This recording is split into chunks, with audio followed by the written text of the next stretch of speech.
충격적인 소식이 전해졌습니다. FBI 특수요원 제임스 윌슨에게 긴급 지시가 내려왔고 모두가 숨을 죽인 채 화상회의실의 대형 스크린을 응시했습니다. 그곳에는 다름 아닌 FBI 국장이 서 있었고 첫마디는 예상치 못한 것이었습니다. 트럼프 대통령께서 한국의 수사 상황에 대해 직접 문의하셨다. 도대체 백악관은 왜 갑자기 한국 수사에 관심을 보인 걸까요? 그리고 이 사건이 제임스의 삶을 어떻게 바꿔놓게 될까요?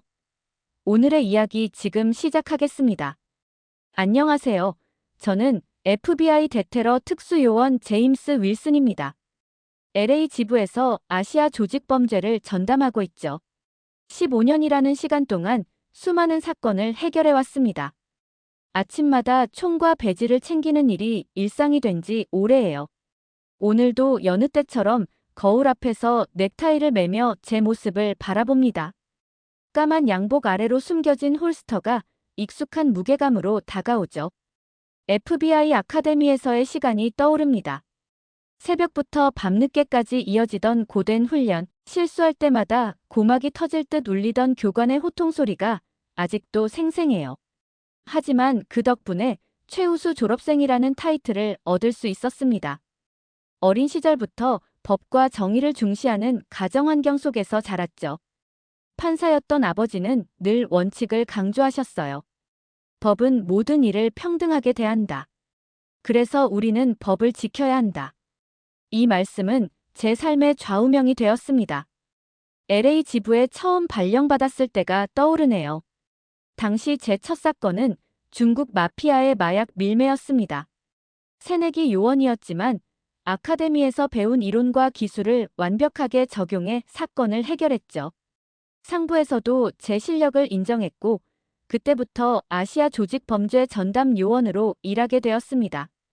15년이라는 시간 동안 제가 해결한 사건만 해도 수백 건이에요.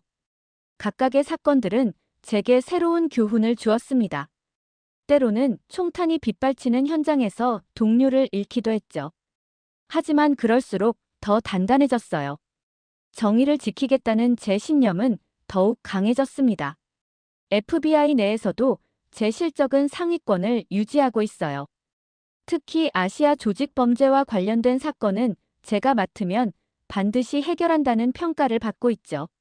단순히 법 집행에만 그치는 것이 아니라 문화적 배경까지 고려한 접근 방식이 제 강점입니다. 매일 아침 거울 속 제 모습을 보며 다짐해요. 오늘도 누군가의 안전을 지키기 위해 법과 정의를 수호하기 위해 최선을 다하겠다고요. FBI 배지가 가진 무게만큼 책임감도 무겁습니다. 하지만 그 무게를 견디는 것이 제 사명이라고 생각해요. 최근 들어 아시아 조직 범죄의 양상이 더욱 복잡해지고 있습니다. 단순한 폭력 조직에서 벗어나 첨단 기술을 활용한 신종 범죄가 늘어나고 있죠. 이에 발맞춰 저도 끊임없이 공부하고 있어요. FBI의 첨단 수사 기법을 익히고 새로운 기술 동향도 파악하고 있습니다. LA의 화려한 네온사인 뒤에 숨겨진 어두운 범죄의 그림자를 쫓는 것이 제 일상이에요. 때로는 며칠 동안 잠도 못 자며 용의자를 추적하기도 합니다. 하지만 사건이 해결될 때의 그 희열감은 말로 표현할 수 없죠. 저는 15년간 LA에서 아시아 범죄 조직을 다뤄왔습니다. 그동안 중국, 일본, 베트남 등 다양한 국적의 범죄자들을 상대했죠. 그 중에서도 한국 조직들은 유독 다루기 까다로웠어요. 폭력적이면서도 철저한 조직력으로 증거 확보가 어려웠기 때문입니다. 그래서인지 한국이라는 나라에 대한 인상이 좋지 않았죠. 폭력배들이 활개치는 후진국이라는 편견이 굳어져 있었어요. 그러던 어느 날 상부로부터 충격적인 지시를 받았습니다. 한미 공조 수사를 위해 한국으로 파견을 나가라는 명령이었죠. 솔직히 말하면 강하게 거부감이 들었습니다. 미국 FBI 요원이 그런 나라에 가서 무슨 수사를 한단 말인가 하는 생각이 들었어요. 게다가 한국의 수사 시스템이나 기술력도 믿을 수 없었죠. 파견 명령을 받고 한국에 대해 조사해 보면서도 마음이 불편했습니다. 인터넷에는 한국이 선진국이라느니 치안이 세계 최고 수준이라느니 하는 정보들이 있었지만 반신반의했어요. 미디어에서 보여주는 허상일 뿐이겠지라고 생각했죠. 하지만 비행기 창 밖으로 보이는 한국의 첫인상은 충격 그 자체였습니다. 인천공항에 도착하자마자 제 편견이 완전히 무너져 버렸어요. 세계 최고 수준의 시설과 질서정연한 모습에 할 말을 잃었죠. 공항에서 서울로 향하는 길은 더욱 놀라웠습니다. 미래 도시를 연상케 하는 마천루들, 첨단 기술로 가득한 거리. LA와는 차원이 다른 모습이었어요. 내가 한국에 대해 얼마나 무지했던가 하는 부끄러움이 밀려왔죠. 한국 경찰청 동료와의 첫 만남은 제 편견을 완전히 뒤집어 놓았습니다.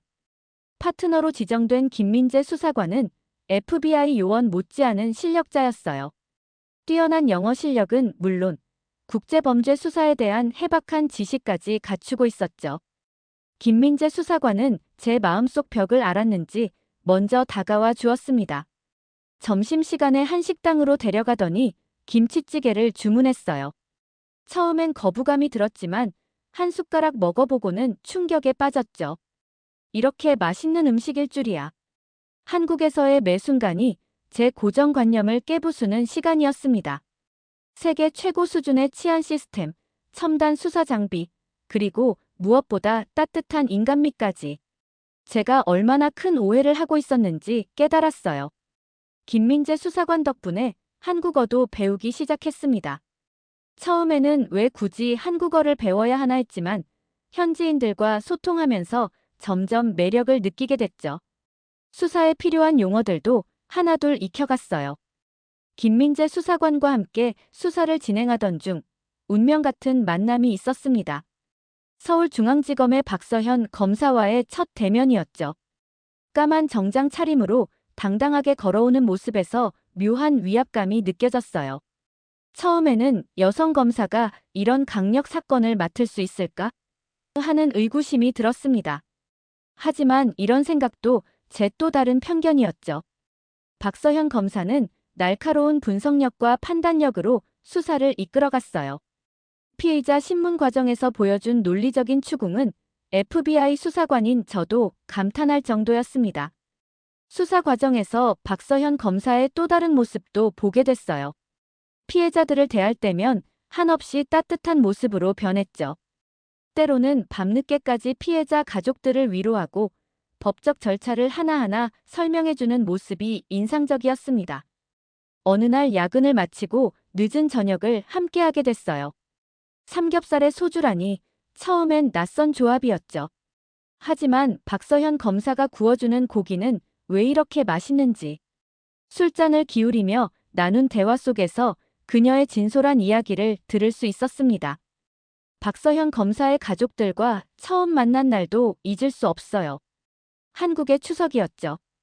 고향집을 찾아온 가족이 모여 송편을 빚고 차례를 지내는 모습은 마치 영화의 한 장면 같았습니다.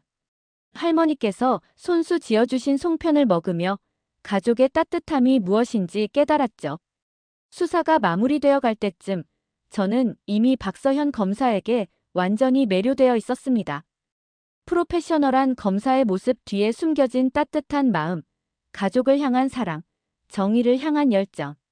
모든 것이 완벽해 보였어요. 청혼은 제가 먼저 했습니다. 한강공원의 벚꽃 아래에서요. 서툰 한국어로 준비한 프러포즈에 박서현 검사는 눈물을 보였죠. 그리고 수줍은 미소와 함께 고개를 끄덕였습니다. 결혼식은 한국의 전통 혼례로 올렸어요. 처음 입어보는 한복이 어색했지만 아내의 고운 황색 당의는 지금도 선명히 기억납니다.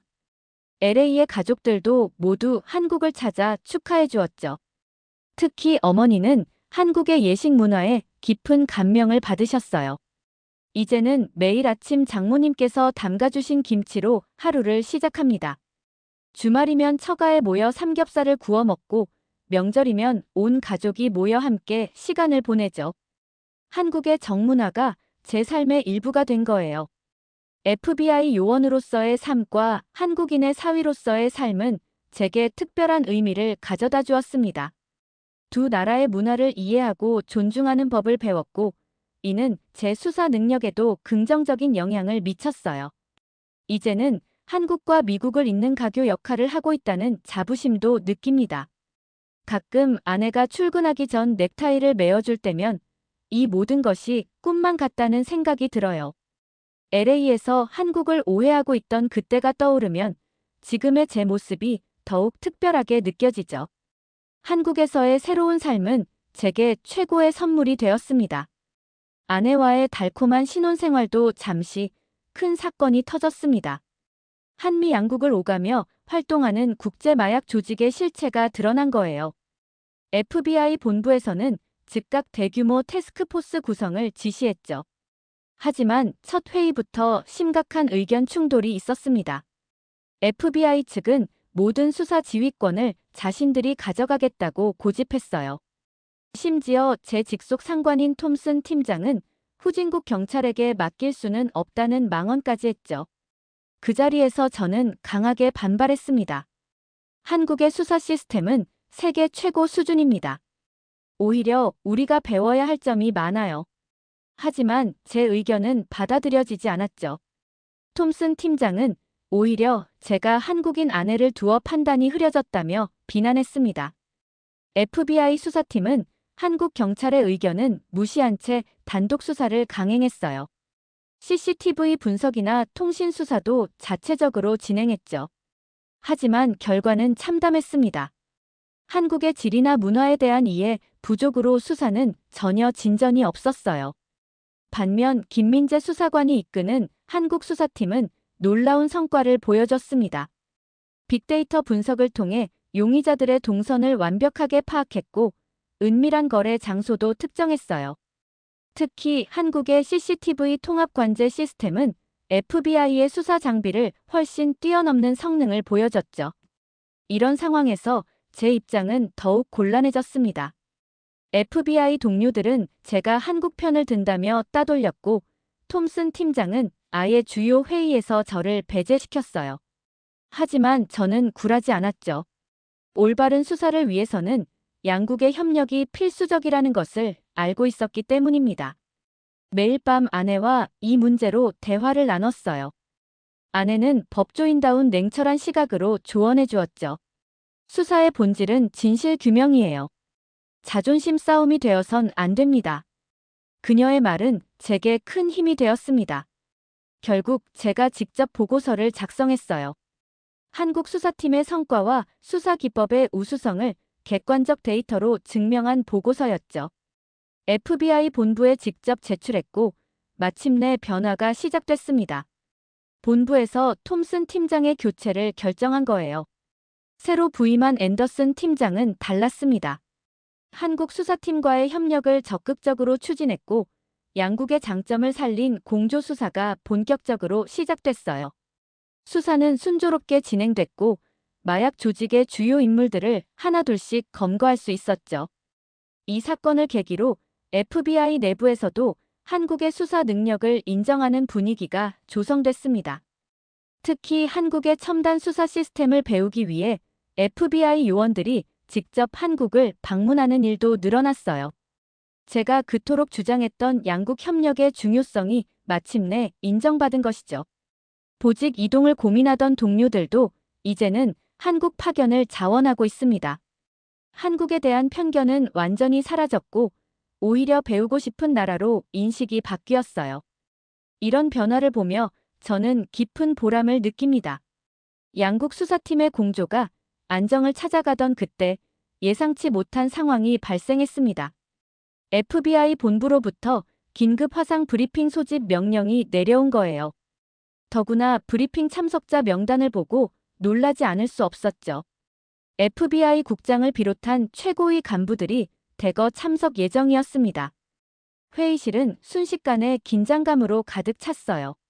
한국 경찰청 수사팀과 FBI 요원들이 모두 모인 가운데 스크린에 FBI 국장의 모습이 나타났습니다. 국장의 첫마디는 충격적이었죠. 트럼프 대통령께서 한국의 수사 상황에 대해 직접 문의하셨다는 것이었어요. 순간 회의실이 숨죽였습니다. 백악관의 관심이라니. 모두의 얼굴에서 긴장감이 읽혔죠. 특히 한국 수사팀을 무시하던 일부 FBI 요원들의 표정이 굳어지는 게 보였습니다. FBI 국장은 제게 직접 브리핑을 요청했어요. 15년 차 베테랑으로서 그리고 한국 상황을 가장 잘 아는 요원으로서 객관적인 평가를 해달라는 것이었죠. 저는 잠시 숨을 고르고 자리에서 일어났습니다. 한국은 더 이상 우리의 지도가 필요한 나라가 아닙니다. 제 첫마디에 회의실이 술렁였어요. 오히려 우리가 배워야 할 점이 많은 파트너입니다. 세계 최고 수준의 CCTV 통합관제 시스템, 빅데이터 기반의 과학수사, 그리고 무엇보다 치밀한 수사 기법은 FBI도 주목해야 할 부분입니다. 이어서 최근 성과들을 하나씩 설명했죠. 한국 수사팀의 공헌으로 검거한 용의자들, 그들이 개발한 수사 기법으로 해결한 사건들, 모든 것을 객관적 데이터와 함께 보고했습니다. 특히 주목할 점은 한국 경찰의 헌신적인 태도입니다. 김민재 수사관을 바라보며 말을 이었어요. 그들은 단 하나의 단서라도 놓치지 않기 위해 밤을 새워가며 수사에 매진합니다. 이런 프로페셔널한 동료들과 함께 일하는 것은 FBI에게도 큰 자산이 되고 있습니다. 브리핑이 끝나고 FBI 국장이 깊이 고개를 끄덕였습니다. 윌슨 요원, 훌륭한 보고였소. 이 내용을 바탕으로 대통령께 보고하도록 하겠습니다. 스크린이 꺼진 후 회의실에는 묘한 긴장감이 감돌았어요. 김민재 수사관이 제게 다가와 어깨를 두드렸습니다. 고마워요, 제임스. 더 이상의 말은 필요 없었죠. 우리는 서로를 바라보며 굳게 악수를 나눴습니다. 이제 진정한 의미의 파트너십이 시작된 것을 느낄 수 있었어요. 아내에게 소식을 전했을 때 그녀는 환하게 웃으며 말했죠. 당신이 두 나라를 잇는 다리가 되어가고 있네요. 그녀의 말처럼 저는 이제 확신합니다. 한미 수사 협력의 새로운 장이 열리고 있다는 것을요. FBI 본부의 관심은 곧 실질적인 변화로 이어졌습니다. 한국의 수사 시스템을 배우기 위한 연수 프로그램이 신설됐고 더 많은 FBI 요원들이 한국으로 파견을 지원하기 시작했어요. 이제는 정말로 동등한 파트너로서 서로를 배우고 존중하는 관계가 된 것 같습니다. 백악관의 관심은 한미 수사 협력에 큰 변화를 가져왔습니다. FBI 본부는 한국 사무소의 위상을 전면적으로 재정립했어요.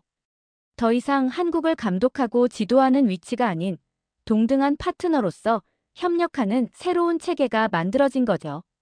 특히 주목할 만한 변화는 한국 사무소가 아시아 범죄 수사의 중심 허브로 부상했다는 점입니다.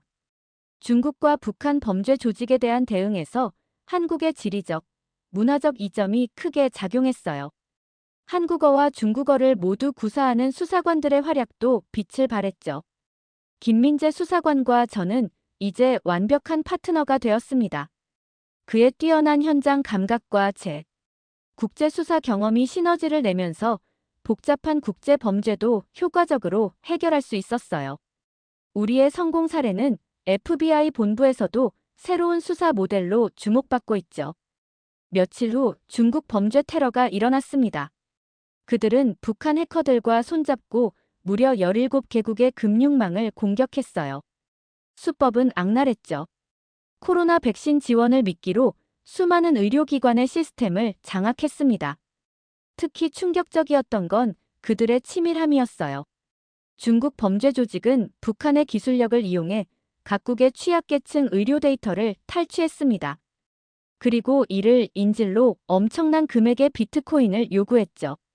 제가 FBI에서 15년간 보아온 어떤 범죄보다도 비열한 수법이었습니다. 김민재 수사관은 이 사건의 실마리를 발견했어요. 중국 범죄 조직이 사용한 서버가 한국을 경유했다는 것을 포착한 거죠. 북한 해커들 역시 한국의 IP를 이용해 공격을 감행했다는 사실도 알아냈습니다. FBI의 기술력과 한국 수사팀의 정보력이 결합되어 완벽한 작전을 수행했어요. 이 사건은 국제수사 협력의 새로운 모범 사례로 평가받았죠. 아시아 전역의 수사기관들도 한국 사무소를 주목하기 시작했습니다. 일본, 태국, 베트남 등 여러 국가의 수사관들이 우리의 협력 모델을 배우기 위해 방문했어요. 자연스럽게 아시아 범죄 수사 네트워크의 중심이 된 거죠. 아내도 이런 변화를 실감하고 있습니다. 검사로서 국제범죄 사건을 다루면서 한미 수사 협력이 얼마나 효율적으로 변화했는지 직접 체감하고 있다고 해요. 이제는 정말 세계적 수준의 수사가 이루어지고 있어요라며 자부심을 느끼곤 합니다. 중국 북한 범죄 조직 검거 이후 FBI 본부에서 새로운 동료들이 파견되어 왔습니다. 그중 마이클 브라운은 저와 마찬가지로 처음에는 한국에 대한 편견을 가지고 있었어요. 오늘도 점심시간에 그와 이야기를 나누게 됐죠.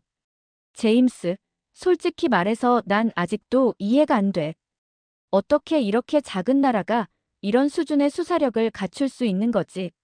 마이클의 질문에 저는 미소를 지었습니다. 마이클, 자네도 곧 알게 될 거야. 한국의 진짜 모습을요. 커피를 한 모금 마시며 이야기를 이어갔죠. 자네, 삼성이나 현대가 어느 나라 기업인지 알고 있나? 전 세계 메모리 반도체의 절반 이상을 한국이 생산하고 있다는 건 마이클의 눈이 커졌습니다. 그래서 우리가 사용하는 이 첨단 수사 장비들도 대부분이 그래, 한국산이야. 그들의 기술력은 이미 세계 최고 수준이지. 제 말에 마이클은 고개를 끄덕였어요. 하지만 기술력만이 전부는 아니네. 계속해서 설명했습니다. 한국인들의 열정과 끈기, 그리고 정의감. 이런 것들이 모여서 지금의 수사력을 만들어냈어. 김민재 수사관을 보게. 하루 종일 CCTV를 분석하면서도 단 하나의 단서도 놓치지 않으려 하지 않나. 점심 식사를 하며 한국 문화에 대해서도 이야기했어요. 이 김치찌개 한 그릇에도 한국의 문화가 담겨 있네. 정성스레 담근 김치, 끓일 때마다 다른 맛을 내는 깊이. 이런 섬세함이 수사에도 반영되는 거야. 한국은 더 이상 우리의 도움이 필요한 나라가 아니네. 오히려 우리가 배워야 할 점이 많은 진정한 동맹이지. 마이클의 표정이 진지해졌어요. 이제 이해가 되는군. 왜 자네가 그토록 한국을 높이 평가하는지. 저녁이 되어 아내와 이야기를 나눴습니다. 여보, 오늘 새로운 동료에게 한국을 설명하면서 다시 한번 느꼈어요. 우리가 만들어가는 이 협력 관계가 얼마나 특별한지를. 아내는 따뜻한 미소로 화답했죠. 이제는 더 많은 FBI 요원들이 한국의 진가를 알아가고 있습니다. 단순한 동맹국이 아닌 함께 성장하고 배워나가는 진정한 파트너로서요. 이런 변화의 한가운데서 제가 가교 역할을 할 수 있다는 것이 자랑스럽습니다. 매일 아침 출근길에 마주하는 서울의 풍경은 여전히 인상적이에요. 화려한 마천루 사이로 전통 한옥이 고개를 내밀고 첨단 기술과 전통이 조화롭게 어우러진 이 도시야말로 한국의 진정한 모습이 아닐까요? 한국에서의 시간이 쌓일수록 더 많은 것을 배우고 있습니다. 이곳은 단순한 파견지가 아닌 제 인생의 터닝 포인트가 된 곳이에요. FBI 요원으로서 그리고 한 사람으로서 성장할 수 있게 해준 소중한 나라입니다. 앞으로도 더 많은 FBI 요원들이 한국의 진가를 발견하게 될 거예요. 그들도 저처럼 이곳에서 새로운 가능성을 보게 되겠죠. 한미 수사 협력의 미래는 더욱 밝아질 것입니다. 평온했던 일상에 큰 변화가 찾아왔습니다. FBI 본부로부터 복귀 명령이 내려온 거예요. LA 지부에서 새로운 아시아 범죄 태스크포스를 구성한다는 명목이었죠. 겉으로는 승진처럼 보이는 자리였습니다. 하지만 이 소식을 들은 순간 마음 한켠이 무거워졌어요. 한국에서의 5년. 단순한 파견 근무 이상의 의미를 가지게 된 시간이었습니다. 아내와 이 이야기를 나누었죠. 여보, 본부에서 복귀하라는 연락이 왔어요. 저의 말에 서현은 잠시 침묵했습니다. 검사로서의 커리어가 한창인 그녀에게 미국행은 쉽지 않은 선택일 거예요. 하지만 그녀의 대답은 의외였죠. 당신이 어떤 결정을 하든 지지할게요. 하지만 한 가지 묻고 싶어요. 제임스, 당신은 지금 이곳에서 행복한가요? 그녀의 질문이 제 마음을 꿰뚫었습니다. 그렇죠. 저는 이곳에서 진정한 행복을 찾았어요. 며칠 밤을 고민했습니다. 한국에서의 모든 순간들이 주마등처럼 스쳐 지나갔어요. 김민재 수사관과 함께한 수사들, 동료들과 나눈 따뜻한 정, 그리고 이곳에서 만든 새로운 가족. 이 모든 것을 뒤로하고 떠날 수 있을까요? 결정을 내렸습니다. FBI를 떠나 한국에 정착하기로 했어요. 보안 컨설팅 회사를 설립해 제가 가진 경험과 지식을 나누고 싶었죠. 한미 수사 협력의 가교 역할을 민간 영역에서 이어가고 싶었습니다. 김민재 수사관에게 이 소식을 전했을 때 그의 눈시울이 붉어졌어요. 형님, 정말 고맙습니다. 우리나라를 이렇게 생각해 주시다니. 그의 말에 저도 눈물이 났죠. 이제 한국은 제 진정한 고향이 된 것 같았습니다. 회사 설립 준비는 순조롭게 진행됐어요. FBI 시절의 경험과 한국에서 쌓은 신뢰가 큰 자산이 되었죠. 특히 아내의 법률 지식은 회사 설립 과정에서 든든한 지원이 되었습니다. 보안 컨설팅 회사의 방향도 명확했어요. 단순한 수익 창출이 아닌 한미 양국의 수사 협력을 더욱 발전시키는 것이 목표였죠. FBI와 한국 경찰 모두에게 도움이 되는 가교 역할을 하고 싶었습니다. FBI 동료들의 반응도 긍정적이었어요. 오히려 제가 한국에 남음으로써 더 큰 역할을 할 수 있을 거라고 지지해 주었죠. 마이클은 자네야말로 최고의 민간 외교관이 될 거야라며 격려했습니다. 이제 저는 매일 아침 강남의 한 빌딩에서 하루를 시작합니다. 창밖으로 보이는 서울의 풍경은 여전히 아름답고 활기차네요. 때로는 FBI 시절이 그립기도 하지만 이곳에서의 새로운 도전이 더 큰 설렘으로 다가옵니다. 아내는 검사직을 유지하면서 가끔 제 회사의 법률 자문도 맡아주고 있어요. 우리는 각자의 위치에서 한미 관계 발전에 기여하고 있죠. 이것이야말로 제가 꿈꾸던 이상적인 모습이 아닐까요? 오늘의 이야기는 여기까지입니다. FBI 특수요원에서 한국의 사업가가 되기까지의 여정이 여러분께 특별한 이야기로 다가갔길 바라요. 앞으로도 다양한 이야기로 찾아뵐 테니 구독과 좋아요 부탁드립니다. 여러분의 관심이 더 좋은 콘텐츠를 만드는 원동력이 된답니다. 댓글로 여러분의 생각도 꼭 들려주세요. 다음 이야기로 다시 찾아뵙겠습니다. 감사합니다.